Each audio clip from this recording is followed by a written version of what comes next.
Welcome, everybody, to the Clydesdale Fitness and Friends. My name is Scott Schweitzer. I am your host. I'm the Clydesdale. We love to do fitness, and these are my friends. Got my co-host, Amy Radowski, with me, and the wily veteran, Tim Paulson. What's up, guys? Not much. How are you? Good. I like this lighting. It makes my beard look nice and red. It does. I was thinking that. It's a good light. We're ready to go. But no, I'm great. Just finished training for the day, so that's all done. This is just a seltzer, everybody. Don't worry. Not a beer. But yeah, so got some body work done. Feeling good and excited to chat. Yeah, last time we saw you, or I saw you, was on the Savon podcast, and you were 8 beers in, I think is what you said. Just a couple, yeah. just celebrating it was a couple hours after we'd found out the results of the Last Chance Qualifier. I was killing some time with my buddies on the golf course. So yeah, we were taking a couple tall boys, and the party continued because we got good news. And it was a much happier party than it could have been. Definitely deserving. You killed it. Thank you. Yeah, that was, we found out. I mean, the blind leaderboard stuff is so stressful as an athlete because obviously, being in person, you're able to see the results. You see yourself in the field for one, and then the leaderboard's updated within an hour, so you know kind of where you're at. Whereas Last Chance Qualifier, those online ones are so stressful just because it's like, all right, well, I know my fate at 4:00, and I gotta kill time until then. But obviously, when we found out and got the good news, we had to pull the car over and celebrate like little crazy high school boys, just kind of rabble-rousing, hugging each other, screaming at the top of our lungs. So it was awesome. And definitely, I mean, I wouldn't say unexpected to a certain extent. You know, I was pretty confident that I could qualify based on just kind of my fitness, where I was at, the field, the workout, stuff like that. But I wasn't really expecting to win. So when my buddy told me that I won, I was a little surprised, but also not, a mix of both. Obviously, you're confident in yourself as an athlete, but still a little shocked when you win. So I have a weird question for you. You grew up as a hockey player. Celebrations are legendary in the hockey world. They are. So if you would have got your spot at the Granite Games, you would have been on the podium, out there on the field, blah, blah, blah. But by winning the Last Chance Qualifier, you were with all your buddies. Which was sweeter? Honestly, it's kind of wild. Because it went well, obviously, it was definitely really nice to do it and be completely surrounded by my family. My dad was there, two of my best friends were there. I was driving home to obviously see my wife and my son.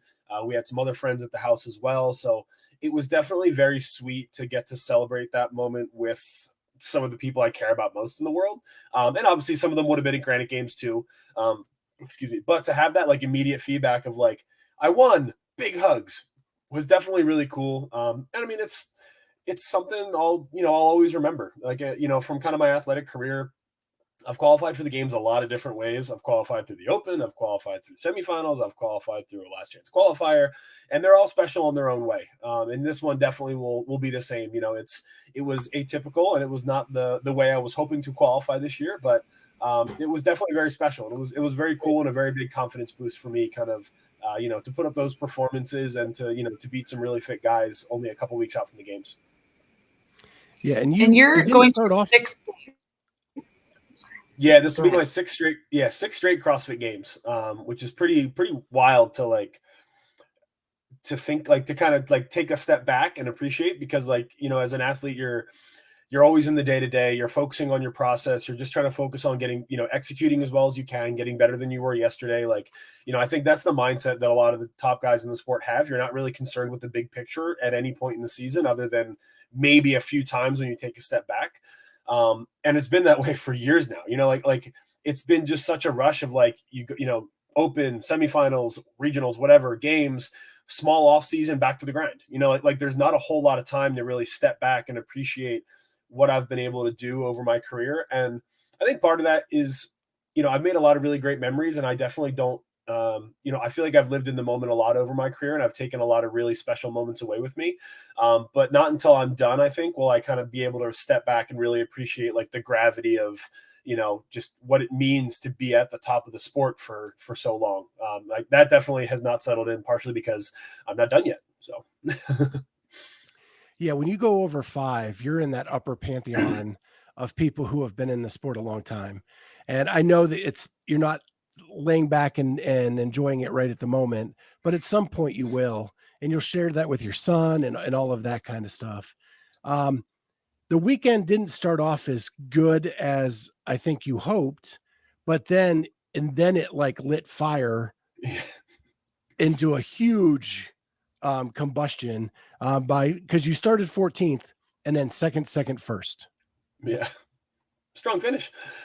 Yeah. So, I mean, the first workout, it was kind of there was a lot more strategy than I think anyone gave it credit for, because like you look at it, it's like 2 minutes, 2 minutes. So you don't have a whole lot of time to mess around, but there is definitely a strategy. And I don't think we did not do the strategy we probably should have. So you look at a guy like Royce Dunn. His strategy was blackout for 2 minutes and then hope you don't die.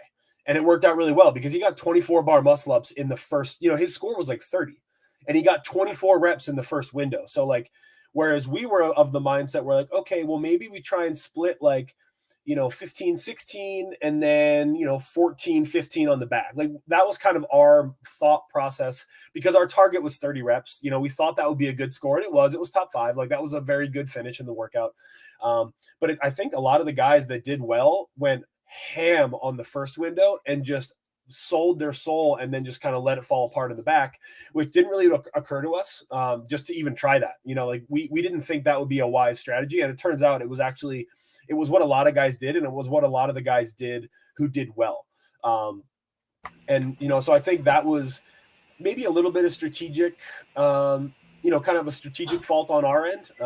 We definitely could have, like the thrusters in the first set, like again, I'm pretty good at thrusters. I'm a strong guy. So I could have pushed those harder and just kind of gone for the moon on the muscle ups. But again, just didn't occur to us. And obviously did you repeat any workouts? Absolutely. Okay.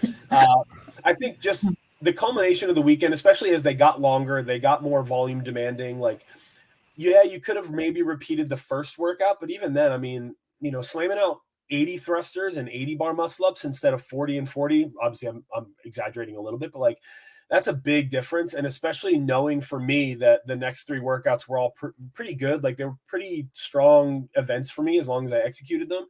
We didn't want to take away from that. So we just kind of wanted to give that one our best of what we thought. And like I said, maybe a little bit of a strategic, kind of slip up in how we approached it, but still did, well enough. And then obviously just kind of blacked out to the moon for the rest of the weekend.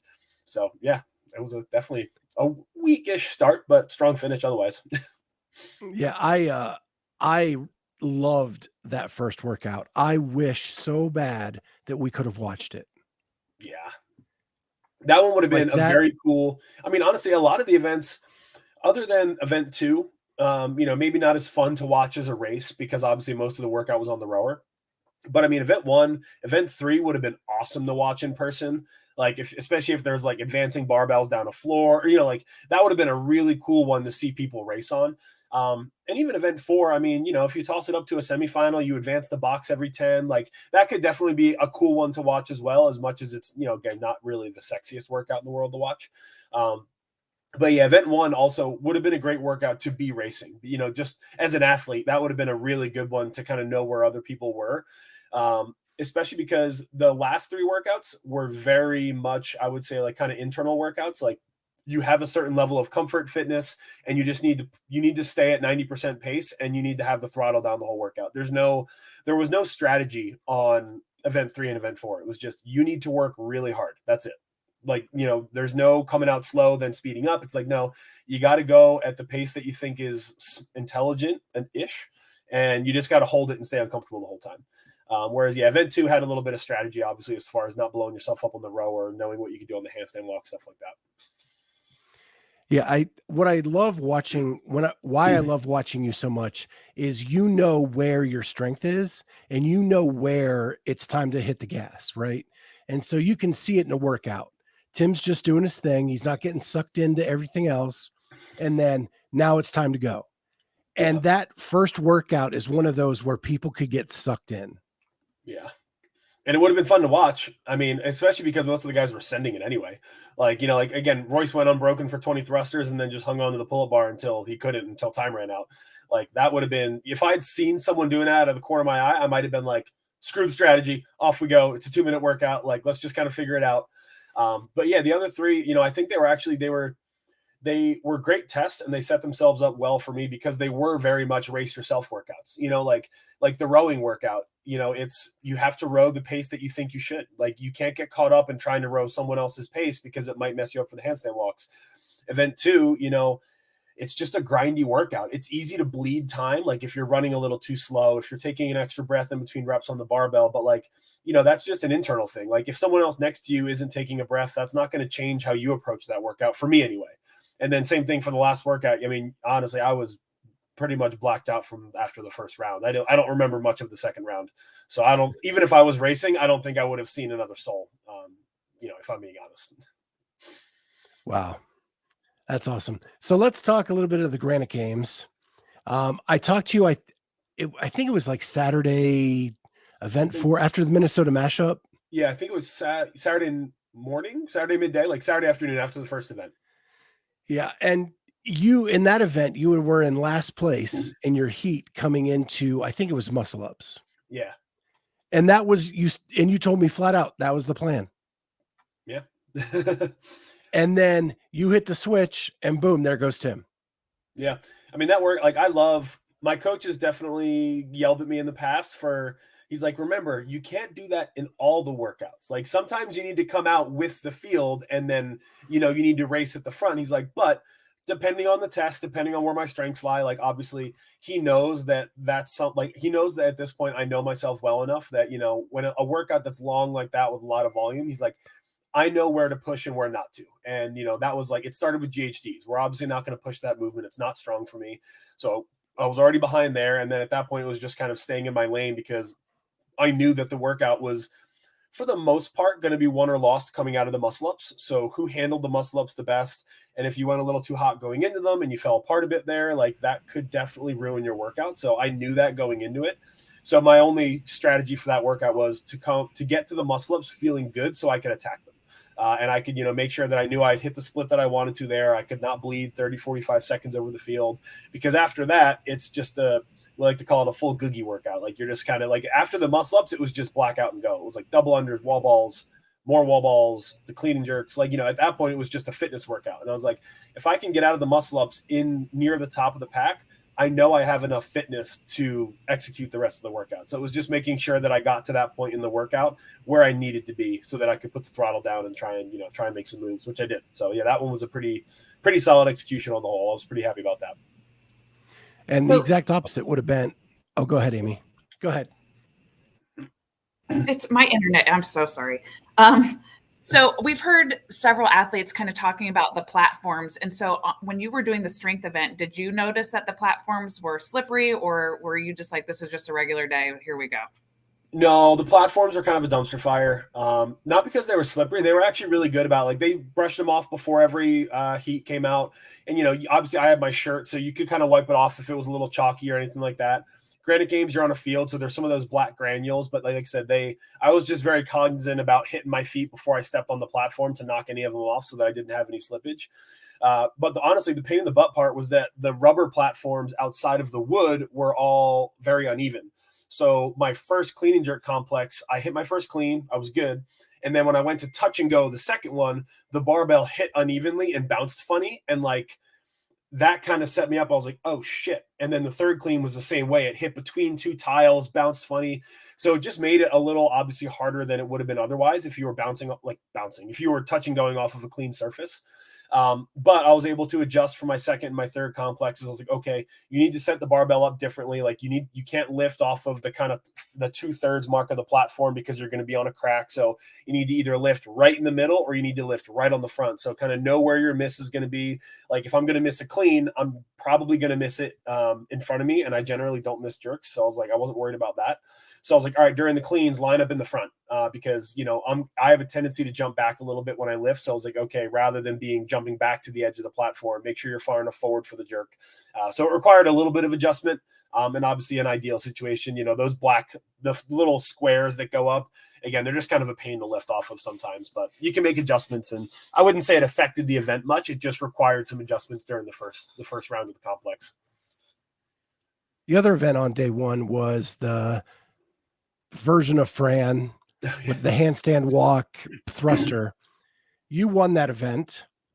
And that was one that there was no strategy. It was just all gas all the way. Yeah.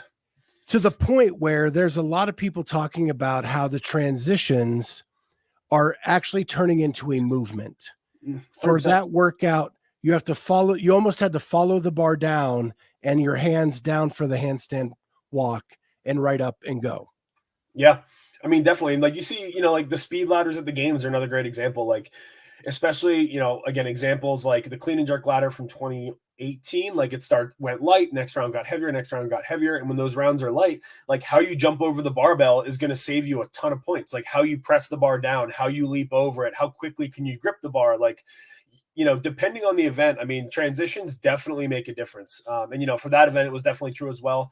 There was obviously a little bit more like, depending on who you were, knowing your ability to handstand walk under fatigue was critical, because for me, I know that I can handstand walk under pretty much any circumstance. So I was like, thrusters are at a lights out pace. You're not pausing. You're not anything. Like it's as if you're doing Fran, like you're pulling the bar down, you're squatting as quickly as you can, because I knew that I could handstand walk under any circumstance. But it was another great workout where it was just blinders on the whole time, because it's so fast you can't look around. Like you don't have time to look left and see where someone is on their thrusters, or you're just like, all right, I'm going to go as fast as I think I should, and hopefully it's enough. And obviously, I don't think I got to the handstand walk first in the final set. I think there was one or two people on their hands before me, maybe. But I was like, once I was upside down, I was like, all right, it does, like, someone could be ahead of you and they could not. So I was just going to go try and go unbroken. And if I failed, I failed. And obviously I was able to hold on unbroken for the last section. And needless to say, I was pretty fired up when I crossed the finish line and realized that no one else was around. So yeah, it was a pretty awesome way to start the weekend. Yeah. And then we'll talk about the one elephant in the room, and that is legless rope climbs. Oh yeah. It's a big old elephant. Yeah. We know that was an issue in 2019. Mm-hmm. It was an issue at the Granite Games. How much are you hoping you don't see them at the games? Honestly, I'd love to see them at the games. Like, it's as much as it's my, it is my weakest movement in CrossFit, hands down. So, we weren't obviously thrilled when a semifinal workout was literally how fast can you do this one singular thing, and it happens to be the one singular thing that I'm weakest at comparative to the field. So, that's a bummer. But I've talked at length with like my coach and my wife. We've made so much progress there, and I think mentally I haven't quite caught up physically to where my abilities are currently. So like if I look at that workout for me, and I was talking to my wife just yesterday, I did a bunch of sets of like touch and go doubles and triples, legless rope climbs in training. And it's like, I used to have to chalk every 1 to 2 reps because I didn't have the grip strength to hold on. And in my mind, I haven't caught up to the fact that I don't need to do that anymore. Like I've gotten much better at this movement, and I need to trust my training and trust that newfound skill set a little bit more. And at Granite Games, honestly, it was a prime example. Like I finished 5 rounds, and after 5 rounds, I was like, in my head, I remember thinking like, oh my God, like you have to chalk. You have to, like, you're going to fail soon. Your grip's going to slide, like whatever. And I didn't, but I did anyway, because it was a habit. And then I chalked again after like 7 and again after 9. And it was like, again, when you're looking at a workout like that, if I had gone, I think it's like 8 seconds faster in that workout, I would have qualified at Granite Games.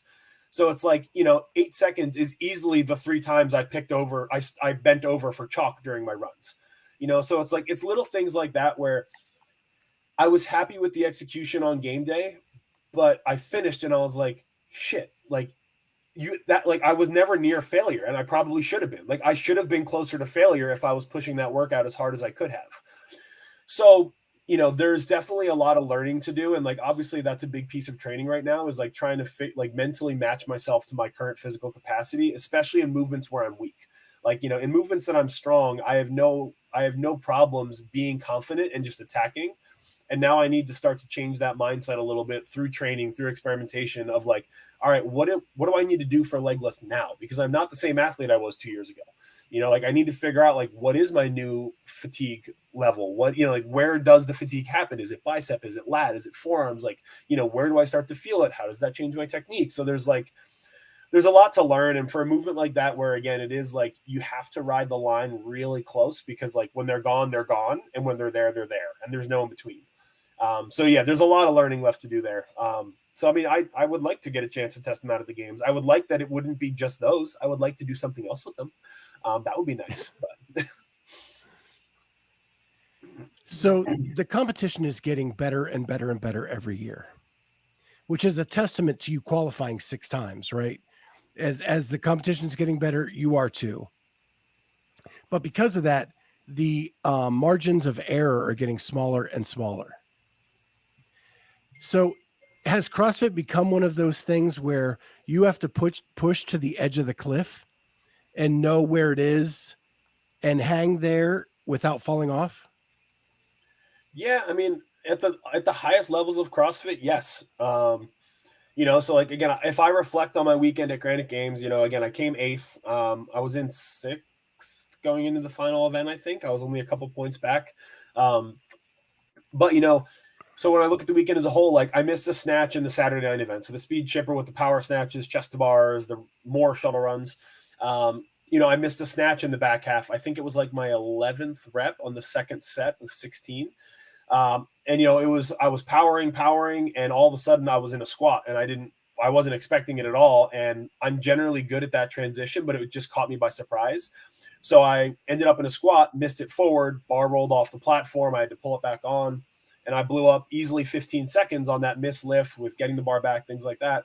And again, you look at that workout, like 15 seconds is like 4 places higher, 5 places higher. So it's like, and again, it was one missed lift. So the margins in the sport are definitely thin enough now, especially if you're looking at making and performing well at the games. Yeah, they're that narrow. Like you need to ride those lines, and those little minutia matter a ton. Like again, there were, even rewind a couple of years, like 2017, 2018, like you could have a blow up event at regionals and you could still qualify hands down, no questions asked. Whereas now, I mean, that's absolutely not the case anymore. So, obviously every event's going to be different. You're going to have like strategy is not always going to be ride the cliff line, but you need to be willing to do it, I would say, more often than not.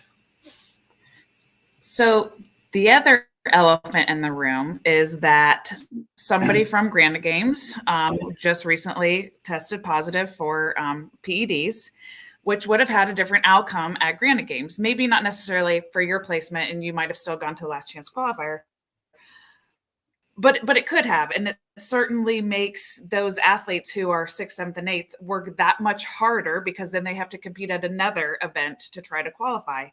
What are your thoughts on that? Yeah, I mean, my thoughts on like the Phil Toon situation exactly. I mean, honestly, like I think he's a great kid. Like it feels weird calling him a kid, but I am 32 and he is like 23. So a little bit, I guess. I was a child when I was 23 still, for sure. But like he seems like a really good guy. I've chatted with him at Wadapalooza. I interacted with him a lot at the Granite Games. Like he's got a good head on his shoulders. I was really surprised. And it does sound like, based on kind of like listening to I haven't done any research personally, but seeing some of the research other people have done, it does seem, I think, legit that it was like a hair growth supplement, and like it wasn't necessarily a performance enhancing thing, which really sucks, because that just sucks. Like that's just brutal. And like it's one of those things where he could have maybe had a TUE for it, like if he had reached out beforehand, like he could have gotten a therapeutic use exemption. So like if he had known, he might have been able to avoid the problem completely.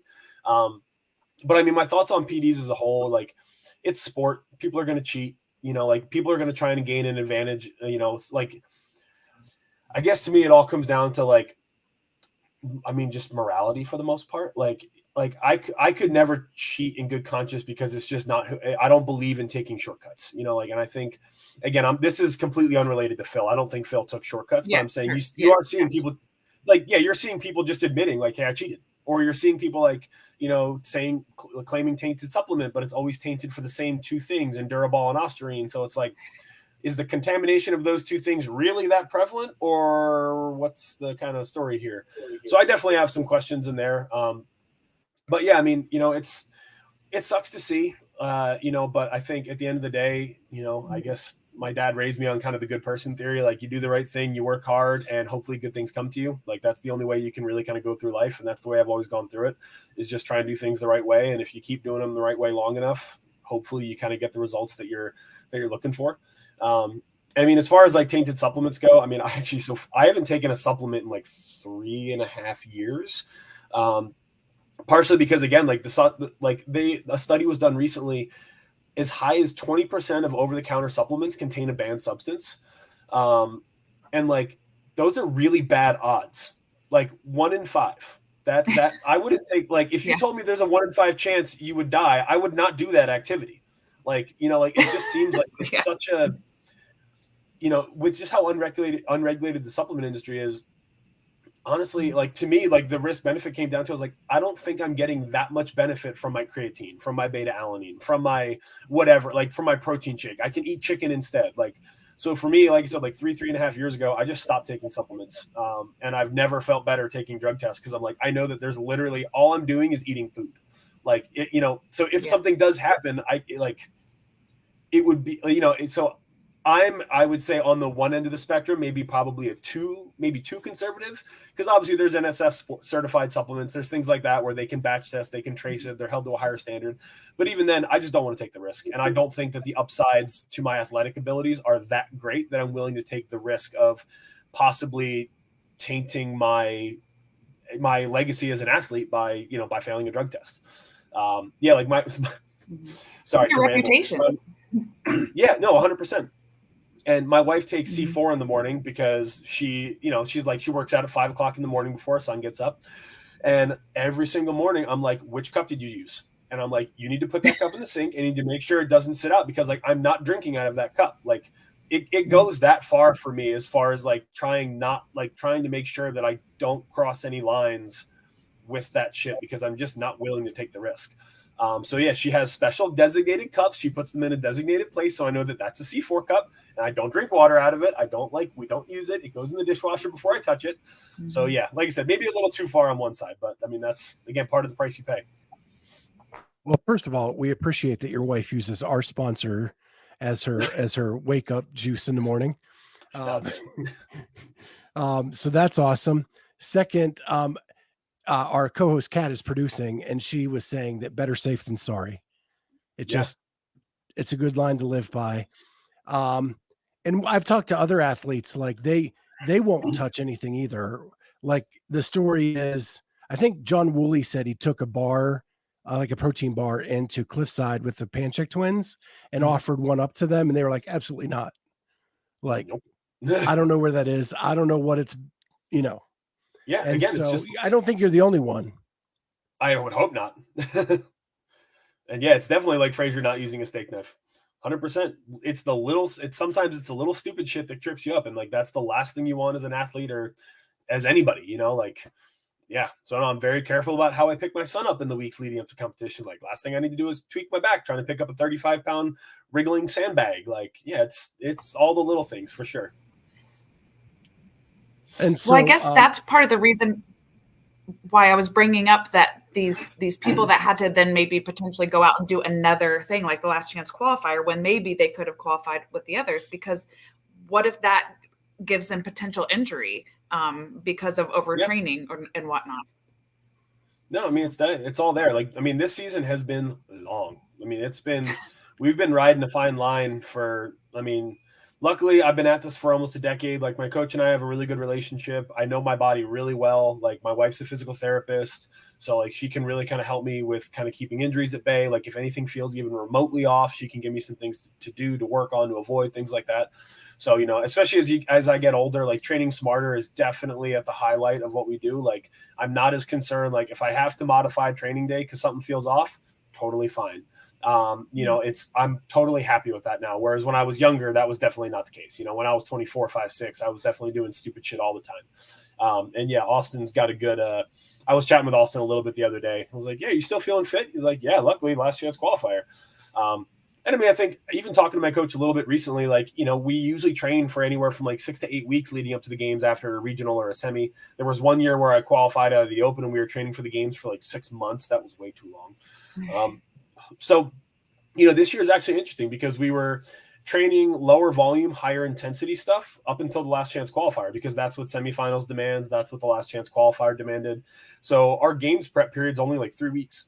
So we're both kind of curious, like it may be a blessing in disguise, because, games training can wear on you really badly. Like it is, I mean, as anyone knows, it's no joke. I mean, it's 4 or 5 hours a day. It's a lot. So I think it might be a blessing in disguise. We'll find out in, 2.5 weeks. And Jack, I train. So right now I'm training about between, I would say 4 hours a day training, and then another hour and a half each day is designated to like recovery activities, stretching, ice baths, self-care, treatment from massage therapists, chiropractor, things like that. So, I mean, it's probably about 5.5 hours a day right now, all said and done, as far as like training and training related activities. But leading into like semifinals, I was about 3 hours a day. And there was definitely a heavy bias towards one intense workout, one intense lifting piece, and then generally some easier monostructural type elements to build a little bit of volume tolerance while not overdoing it with, kind of the CrossFit side of things. So to go back and piggyback off what you were talking about the training time to the games, I don't know if you've seen it today because you've been training, but there's been a flurry of positive tests out of Brazil and the Far East. Mm-hmm.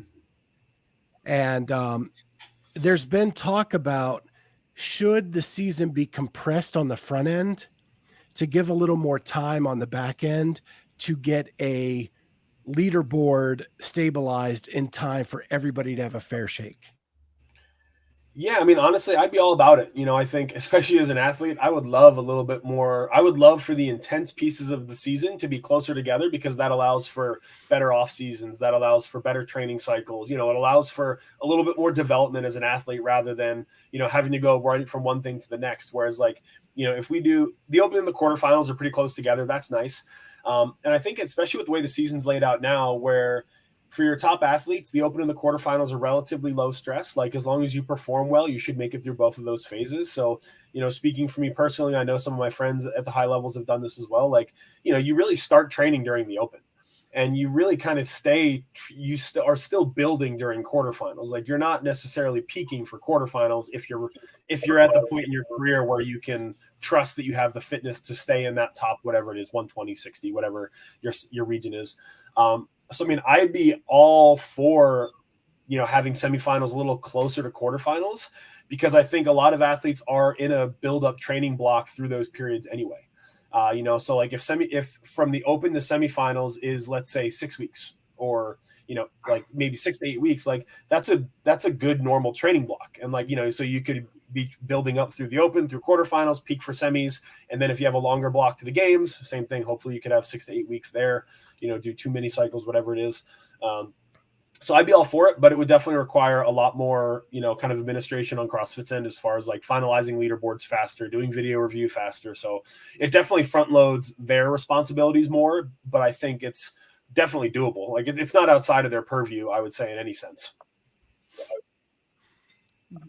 I'm probably going to jump all over the map at this point, but at Granite Games, it was very unique. They had a community event. And I know like the co-owner of your gym is Eamon, and he competed at the community event at Granite Games while you were competing at the elite level. Do you think that that's an appropriate way for events to be able to make it profitable for them to hold those events? 100%. I mean, honestly, I don't think you can do it without it. Like there's just not enough revenue. Like there's just Eamon is old. He's actually 10 years my senior, almost not to the day, but yeah, he's 10 years my senior. But yeah, I think, like I said, it's, that's a lot of registrations. That's a lot of butts and seats that create, that's money for vendors. Like, I think you kind of have to a certain extent, to be profitable. As an athlete, so that from the business standpoint, I think you kind of have to, kind of just hands down. I think that's my answer. As an athlete, it's a little bit tougher because, granted, I'm an old fuddy-duddy. I like to go to bed at 8. I get up at 5 every day. Like that's just kind of our house's routine. My wife and I are both early risers. Our son's up by 6:30. So, we're just kind of an early family on the whole, and we've always been that way. I coached 6 a.m. classes 5 days a week when our gym opened for years. So like my internal clock is just kind of set that way. So when I compete, it's definitely a huge adjustment for me as an athlete to be competing at like 4 o'clock and 8 o'clock every day. So, and obviously that's not necessary if you don't have a community division. Like if you look at Mac had events at like noon and 4. As an athlete, I would much rather do that. I would love that schedule. Like, that is way more comfortable for me personally and requires a lot less kind of thought and routine breaking in the lead up to events. So as an athlete, I would like there not to be, because then you can just kind of have events in the prime of the day and you can go on with your day and have things a little more normal. But from a business standpoint, I understand why they have to do it. And, as an athlete, it is an adjustment, but it's not the end of the world. The only things that are tough are like, you go to Granite Games and like you've got an 8 o'clock event. You don't get back home to your place till 10. You're not in bed till 11 or 11:30, wound down, fed, all that stuff. And then you've got an athlete briefing at 8 o'clock. And you're like, come on. I don't want to. If your event is until 4, why the hell are you having a briefing at 8? There was some I think there was some missteps this year. And obviously I'm not like, crapping on Granite Games or anything like that, but there were definitely some, I think that was a missed opportunity to either. And obviously I understand why they're not doing briefings at 10 p.m. because I don't want to do that shit either. But, I think to a certain extent, like there's got to be a happy medium where briefings are virtual. And like, it's just, there's enough remote learning now. Show your face, like you have to check in on Zoom. Like, it's not that hard to check if you're there and you're listening. Like, honestly, if I were watching on Zoom, I wouldn't be paying any more or less attention than as if I was sitting on the football field. Like, if you're going to pay attention, you're going to pay attention. If you're not, you're not. Like, plenty of athletes are on their phones pissing away time when they're at a briefing. Like, they're not even listening to half the stuff, So, yeah, I think it makes sense to do briefings virtually just because, again, it removes stress from the athletes and allows you to have a more ideal day. It's a lot easier to check into Zoom at 8 o'clock while you're having breakfast instead of dragging your ass out of bed at 7 o'clock, after you went to bed after midnight, to try and get over for a briefing. So I think there's some room for improvement there. Yeah, I have to back you on that. As a media member, I didn't get back to the hotel till like 11.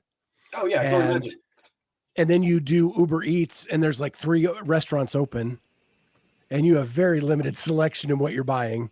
And it's tough. Yeah. Yeah. Media, so competing, same thing. Hey, I was tired too. As far as on your body. No, I'm just kidding. It's all one ecosystem. Woe is me. Anyway, I want to talk about your wife. I actually I don't even know if you remember this. I met you guys in the airport at Minnesota in the 21 Granite Games. We flew on the same flight to Charlotte. Yeah, I remember. We started following each other on Instagram. She is hilarious. Oh, her name is Caitlin. She gets up and works out at like 4 a.m. And she does posts like she has these pads to drop her weights on, and she debates whether she's going to lift or sleep on them. She's a warrior. Especially luckily I'm not going to say anything about our son's sleep because I don't want to jinx anything. But, so she's always been a morning warrior, especially like she used to go to 6 a.m. classes all the time before work. That was her schedule back before we had a kid, back before COVID, all that stuff. She would go to the 6 a.m. class every day. And then throughout COVID, we kind of really built out our basement gym. She's a physical therapist, so she works at the hospital. She's got to be in the office by like 7:15, 7:30 every day. And then obviously in the afternoons, she wants to prioritize family time. Like she wants to see Wes. She doesn't want to go to a class after work and miss out on, some time with our son. So yeah, she's awake at, our alarms. My internal alarm goes off at 4:45 and her actual alarm goes off at 4:45. And she gets down in the basement and grinds away for like an hour before he gets up every day. So, I mean, she's awesome. She's a huge part of this journey. And she's definitely an inspiration for me. Just, again, like getting it done when she can, like, just kind of putting in the work when nobody really wants to. She definitely would rather be sleeping. I saw a post you made thanking her for all that she does for you. And if people don't know, she's with you at the Granite Games. She's with you at the games, helping you get through the weekend. Do you want to talk about that just a little bit? Yeah. I mean, honestly, like, she believed in me before she had any right to. Like we started dating in early 2012. So, I mean, we've been together for over a decade now. She was supporting me when we were operating our gym out of a stinky 2-car garage with leaky roofs. She supported me when I decided to forego a career in accounting to, be a small business owner. Like she's taken a lot of, like, she paid the rent when I wasn't getting paid. Like she supported me in ways, obviously emotionally as well as like physically, financially, when things were tough and things were tight. So I mean, yeah, this journey wouldn't be possible without her. I think just on the whole, like having someone who's so supportive and understands that, the toll this takes, like trying to excel and trying to do something at this high of a level is not easy at all, any point of the year. Like there's no downtime. It's 365 days a year worth of stress. And she handles it like a champ, especially during competitions, things like that. She tries to make my life as easy as humanly possible, like taking as many responsibilities as much as she can to like make life easier for me. And again, she doesn't have to, like, she could very well be like, no, go do this shit yourself. But like, she doesn't, like she wants to try and she wants to give me the most optimal environment possible to excel when it matters most, and obviously competitions is where that's the best, where that's the most important rather. So yeah, I mean, yeah, I'm going to need you to speak on this comment down here. I did. Yeah. So I did meet my wife in an airport. So anyway, I can't say enough about how amazing she is. She deserves all the credit in the world. It is the greatest meet story ever. For putting up with my shit as much as anything else. But yeah, so no, back in 2012, it was St. Patty's Day St. Patty's Day weekend. I had just finished my internship with KPMG to be an auditor. So to go into financial assets was kind of going to be my life. That was what I was going to do. I just got my job offer. I was on like cloud nine, and I was flying down to hang out with some of my buddies who went to a university down in North Carolina. And we kind of like saw her in the airport, and I was like, hey, who's the cute redhead? And like I said, I'm not normally the type of person that would go approach a complete stranger in an airport, but I just gotten a big job offer and I was on like cloud nine, just couldn't have been happier with kind of my cards in life. So, I saw her and I was like, she was getting onto the plane and I was like, wow, she's really cute. And it just so happened that we ended up sitting next to each other. So she like kind of went to put her bag in the overhead bin. I was like, hey, can I give you a hand, put your bag up for you? So I did. And then we ended up sitting next to each other, and she put her headphones in to try and tell me to fuck off. And I talked to her anyway. So I talked through her headphones for like a 2.5 hour flight to Charlotte. And I mean, yeah, we really kicked it off. Like she, just had some great conversation, just like really kind of vibed really well. We landed in the airport, we grabbed a drink, just kind of chatted, we exchanged numbers, and that was kind of how we met. And there's a lot more to that story, and I think she would appreciate me to tell the rest of it. But anyway, and then I'll divulge this. I pulled a slight creeper move. We were texting throughout the course of the weekend, and I was like, yeah, when do you fly back? And, I was like, maybe I'll see you at the airport. And like, she told me like when she was flying out, and I was like, all right. So I just Googled flights and I changed my flight to be on the same flight as her coming back. Just so I could get the chance to like see her again and talk to her. Cause I was like, I don't know. I didn't really obviously know where it was going, but I was like, she was really cool and I would like to get to talk to her again. So yeah, I paid for a couple $100 to change my flight so I could be on the same flight going back. We didn't sit next to each other, but were on the same flight and we chatted a bit more. And I mean, after that, we texted a little bit, and a couple of weeks later, maybe like 6 or 8 weeks, we went on our first date, and yeah, rest is history. Yeah. And I think you gave more details when we had you on before, when we only had like 50 subscribers. Yeah. And now that we're in the thousands, they get to hear it again. But if you want to hear the full story, because Caitlin was in the room when we interviewed Tim last time. Oh yeah. And so if you go back to that episode, you get all the details of that meetup. You'll get her side of the story. Yeah. So back to the games a little bit. Last year, you got injured at the games or were sick or whatever happened. Yeah. And you had to withdraw early. I got cut early. Yeah, I was. Oh, okay. Yeah, so basically last year, I was one of those very unlucky gentlemen or lady. I think some of the ladies were sick too. I had some kind of really awful stomach virus whether from the lake or otherwise. So the first day of competition, Wednesday, I spent Tuesday night like kind of puking, running out of both ends. I wasn't able to eat. So like the entire competition day, Wednesday, I don't think I had more than like an apple. Like I was I was nauseous, trying to force food down, and I had absolutely no gas. So the whole Wednesday was basically honestly a throwaway. Like I was just trying to survive. I was trying to give it the best I had, but I had no energy, felt awful. And then by Friday morning, I was feeling better. So like Thursday, obviously we had a day off, which was great because I was able to recover a little bit. I was able to start eating again. But the damage had kind of already been done as far as like not only my placings, like I struggled on Wednesday. I had a lot of very poor events. And then by Friday, you know, we had a couple events. I made up some ground, had some good performances, but still just wasn't feeling myself, which obviously is really frustrating as an athlete. But yeah, so I got cut Saturday morning when we did the last event, the Run Toast to Bar. So yeah, last year was definitely, I would say, not ideal. Yeah, and I don't think people realize this. When you're live at the games, you don't get a lot of information about what's going on. The cool part is you get to write your own story because you're watching the event. You can watch who you want to watch, but when people disappear, you don't know why, because you're not like watching the broadcast. How excited are you to get back to the games after that last year?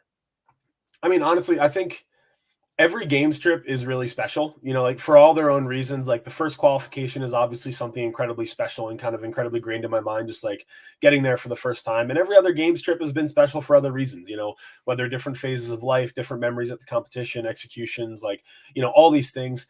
But this one definitely, I would say, kind of just means the most to me personally, because I was really nervous after last year, just because last year at the games, my son Wes was like 10 months old. So he was still kind of mostly a baby. Like he was crawling, he was dabbling and walking. But I knew that, like, you know, this year was going to be very different. You know, like my life was going to look very different. I was going to be under a lot more, you know, albeit beautiful stress of being a dad, you know, being, you know, chasing a toddler around. Like, you know, life is just, there's a lot more on the table now than there has been in any year past.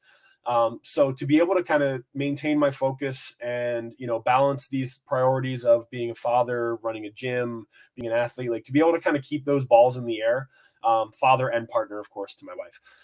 I put those in the same bucket. One of the most photogenic games athletes, my son, or, but no, so, I appreciate that though. But yeah, so I mean, this year just means the most on a personal level because again, I feel like I really lived out my values the last 12 months. Like I feel, you know, obviously we can always be better. Like I feel like, you know, I always feel like I could be better as a dad. I could be better as a partner. You know, you can be better as an athlete, but I feel like I really gave the things that I told myself I would give my highest priorities. And I did that. Like I gave absolutely everything to my wife, to our family, to my son, to be the most present dad possible, to spend as much time with him as I could, to try and, you know, teach him, you know, the values that I live by, obviously not by telling him, but by showing him and like him seeing these things as much as he can see them. Obviously, you know, he's almost 2 now.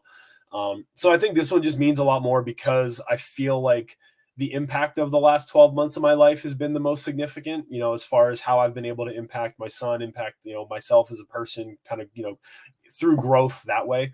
So this one, you know, I'm very excited for the trip itself, but I'm mostly just excited that, you know, again, kind of the values and the journey led me back here. You know, just being honest, I didn't know if it would be enough. Like the field's only getting younger. I'm only getting older. You know, my responsibilities are only growing. A lot of these younger guys, their responsibilities are little to non-existent. You know, so there was definitely some questions in my mind throughout the year of like, am I good enough? Am I doing enough? But again, like I stayed true to my values and I'm just really excited that everything kind of came full circle and I was able to make it back. And definitely, you know, I've felt the most mentally assured that I've ever felt competing, just because I think my confidence in who I am as a person is at an all-time high because I identify as a father and a husband. I don't identify as an athlete as much anymore. While obviously I do identify as an athlete, like, you know, I know that what matters at the end of the day is not the CrossFit Games. You know, like obviously it's a huge piece of my life. I've devoted so much time to it. Like I want to excel. Like I want to go and I want to perform my best. I want my best finish. I want all these things. Like they obviously mean a lot to me, but they don't mean as much as these other things. And I think, you know, having that understanding and having it be actually like genuine and true, like I feel those things. I'm not, you know, they're not just words.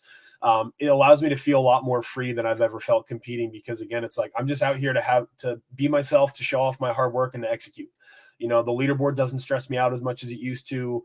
Like, you know, again, at the end of the day, I know that I'm going to come home and I'm going to be a happy guy with so many things going for him that I truly love. So, you know, I think, and that just gives me, yeah, like the Granite Games was just the best I've ever felt competing. And even the Last Chance Qualifier, very similarly. Like I was all cards on the table. Like it's going to be what it's going to be. I wasn't overly stressed about the outcome of the weekend. Obviously I was stressed, but like, you know, I was like, I'm going to do what I can do. And if it's enough, it's enough. And I really hope it is. But if it's not, my life is going to go on. And I think that attitude can possibly make me very dangerous, you know, kind of when the games come around. And I'm really excited to see, just to kind of see how that plays out.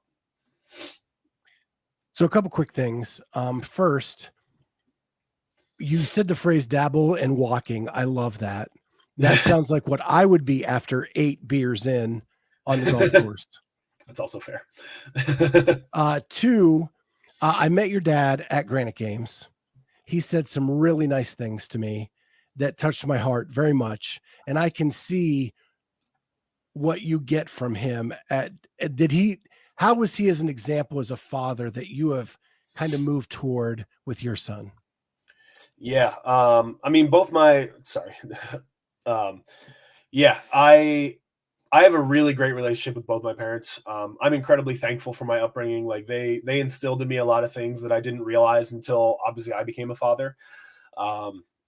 And yeah, I mean, without getting overly emotional, I have a very good relationship with my dad, and the things that he taught me and like kind of continues to teach me, about being a dad and kind of what it means and like things like that. The way that the way that you know, like the way that I see him support me now and like being able to mirror those moments with my own son and kind of like just seeing it from both sides. Like I see now, like I think the sun and rainbows shine out of my son's asshole. And I definitely see how my dad, he views me the same way still, you know, like it's that like unconditional love, support that I knew I had growing up, but you don't really kind of feel it in the same sense as like a man until you have a son and you see, like, you feel those same things. You know, I see Wes succeed, obviously at very quote unquote trivial things now, like remembering certain colors and being able to name certain things and like using new words appropriately and like lifting his D-ball for the first time. Like you see him struggle to pick up, we have a 10-pound D-ball in the basement. And like, you see him struggle to pick it up and like, I keep working with him. It's like, hey, like, no, like try this. And like, then he does it. And now we can do it all the time. So it's like, just seeing those little things and like being so genuinely excited about them is like wild. And obviously like being able to know that that's the perspective that my parents have is like very cool, just to kind of like that full circle experience. But yeah, I mean, I'm very lucky to have a very supportive, you know, kind of family unit. And like I said, I'm eternally grateful for what my parents were able to give me, you know, just as a person. And also, you know, just to kind of the appreciation of how much being a parent and how much being a father kind of really, really means. Mm-hmm. Yeah. Nobody can describe what parental love is. You can only experience it. And Tim, it turns us all into mush. Wait till you see your child start doing an athletic event or some kind of performance, because you think you're nervous before you go and compete. It is like tenfold when it's your child doing anything. Oh, I can. Yeah. My dad is when I compete, my dad is a noticeably disheveled mess. Yeah.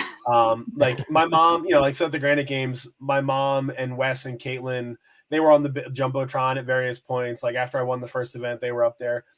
And my friends joked, they're like, "Where was your dad?" And I'm like, he was anxiously pacing the length of the stadium. Like he was unable to contain himself. Cause like when I compete, his coping mechanism is anxious pacing and cheering, you know, like and it was saying Last Chance Qualifier, same thing. My parents were up for the weekend and like, you see him in photos after, obviously I don't see it when it's happening, but like after the fact, he's like pacing in the background of a video, like a caged animal. And like, he's like photos, like, just like white knuckling a water bottle that he found somewhere because he's like just stressed to the max and like obviously wanting it to go well. So yeah, it's wild.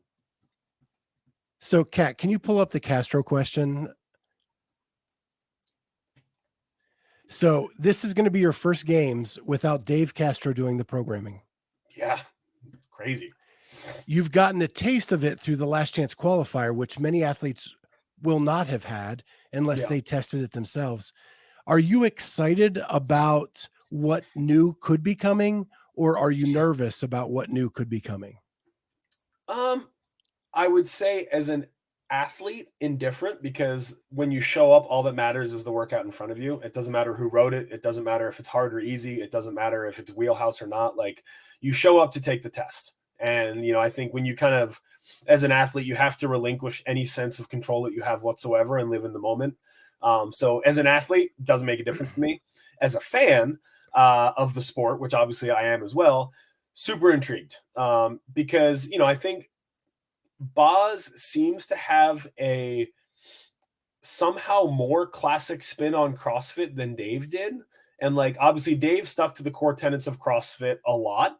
But Boz seems to be really into like the classic couplets, triplets. Like, I'm sure he's obviously testing out of the box at the games as well, but I don't know. I don't know how that plays out from a games perspective, because obviously, we've seen Boz's programming for earlier stages. We haven't seen it obviously for a games, and I'm sure he has unique twists and things like that he's thinking of. But I also think that, like, he's gonna, whether intuitively or not, he's gonna want to make his stamp on the games. Like, it's his first year programming. Like, he's gonna want to wow people, and whether. But I don't know. Does that mean that he wows us with his simplicity? Like, or does it mean that he wows us with, oh, I know Boz loves handstands. I'm hoping Boz is all about the handstand this year. We haven't done enough, if you ask me. But, so I'm curious as a fan, but I also, some of the things they've teased, like possibly a pool would be really cool. I've never done a swim event in a pool as an athlete. Like, I've obviously I've done training workouts in a pool. So I think that would be really fun, really different. That element specifically, like, I feel like the swims we always do are just stupid tests not stupid tests of endurance, but like, it's like, can you swim half a mile? And it's basically, can you swim half a mile plus or minus 200 meters every year? Like, like, there's not a lot of variance in the swim test as far as like, can you swim under fatigue in a CrossFit workout? Can you, like, we don't see that. And like, I guess I'm partially hoping, I'm like, yeah, if Boz does like a pool workout, that would be really cool and something different. Like, as an athlete, I would love to tackle that test just for something different. Like, I'd love to swim 100 repeats with XYZ movement in between, like, just as for variety in the test that you take. I think it would be cool.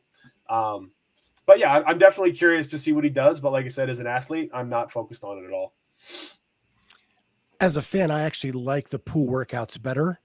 And I'm a former swimmer. So you can see like the stroke breakdown as other elements are introduced. And it makes it more interesting to me to watch than just out in the lake where you see 8 white caps, 7 blue caps, and a pink cap, and you have no idea who's who. Yeah, I think, the fan experience would probably be much better as well, honestly. So I'd love to see it. So you are part owner of Forged by Zeus, and you've been following that program since the beginning? Since 2015. So not since the beginning. I did have a different coach the first couple of years, guy Stephen Hitt, who owns Industrious gyms out in Seattle. But yeah, I've been with Dave since early 2015. And yeah, I've been with him for coming up on 7-8 years now. And we've developed a great relationship as friends, as coach athlete. And I wouldn't change a dang thing. I will definitely be seeing out the rest of my career and the rest of my life as a gym owner and all those things, kind of with Dave. So it's been awesome. It's been a lot of fun. And I'm excited to, one day maybe move into a more of a coaching role. Like, when I'm done competing, like, we have a handful of semifinal level athletes, and I'd love to be more involved with them. I think it would be a lot of fun to try and share some of the competition specific experiences as far as, competition prep, fueling between workouts, the mental aspects of competing year round, what that does to people, all that. I'm looking forward to doing more of that when the time comes through Forged by Zeus with Dave. And yeah, Kat, I did dabble in grid, and that's actually how I met Dave. So back when grid was a thing, I was on the Brawlers, and Dave was one of the coaches, and that's kind of how we got introduced. Was kind of through that. So, do you have athletes under you that are doing Forged by Zeus, or under Dave that are also going to the games? Not to the games this year. Yeah, so we had three individuals at semis in addition to myself this year. So like he definitely has other semifinal level athletes. He coaches them directly, but we do follow the same program, obviously remotely, but there are other people that I'm, kind of fighting with, I would say, like fighting and training with year round. So even though I do train alone all the time, it's definitely, my buddy, Chris Clyde, he's the man. He's one of our coaches as well, and he writes one of our programming tracks for Forged by Zeus, and he's also a legit athlete in his own respect. He missed out the games by 2 spots in the Masters 35-39 this year in the semis. But yeah, so we have a handful of semifinal athletes, and we've had more in the past. Obviously some have moved on, to other things, or just kind of, left CrossFit, things like that. But yeah, we've got a handful of athletes that compete and follow my program as well. And then obviously we write programs for your normal gym goers as well. Like we write programs for 60-minute training a day, things like that. Is in addition to obviously our games program. Well, we were right up against the hour. This time flew by today. Like I looked up and we were 45 minutes in. One quick question, your game shirts to help you pay for your way to Madison are the freaking coolest. So I've been working with a woman, Paige. She's been designing shirts for our gym and for myself for years now. And this is definitely my favorite iteration of any shirt we've ever done. It's pretty dope. And yeah, if you want to check them out, they're in the link in my Instagram bio. You can order shirts. Obviously everything goes to support the trip to the games. But yeah, they're pretty sweet. It's got a big number 6 with a T-Rex kind of punching through, breaking the number out. So it's pretty awesome. I'm really excited about them. Nice. Yeah, I didn't know if Kat could pull that up or not. It may be too late to get that over to us. I should have warned her ahead of time. But yeah, go support Tim, buy a shirt. They're really cool. It's like Jurassic Park meets Viking. Yeah, perfect. Thank you. And so, Tim, we are so stoked for you. I have been a fan for a long time. You're one of the original Clydesdales. And so we love our Clydesdales out there. And if people don't know, Tim is, I think you said on Savon you were 6'2" and now you're 6 foot. Yeah, right now I'm floating about 6 feet tall, 210 pounds, which is the smallest I've ever been competing. And yeah, I was 6'2" when I started CrossFit, but all of the lifting and spinal compression, I'm basically barely 6 feet tall now. Wow. Yeah. So he is a Clydesdale. You're still a Clydesdale, and we will support you at the games, and we can't wait to see you there. Thank you so much for jumping on. Tell your wife we said hi, and we'll see you in Madison. Awesome. Thank you very much for having me, guys. It was a pleasure.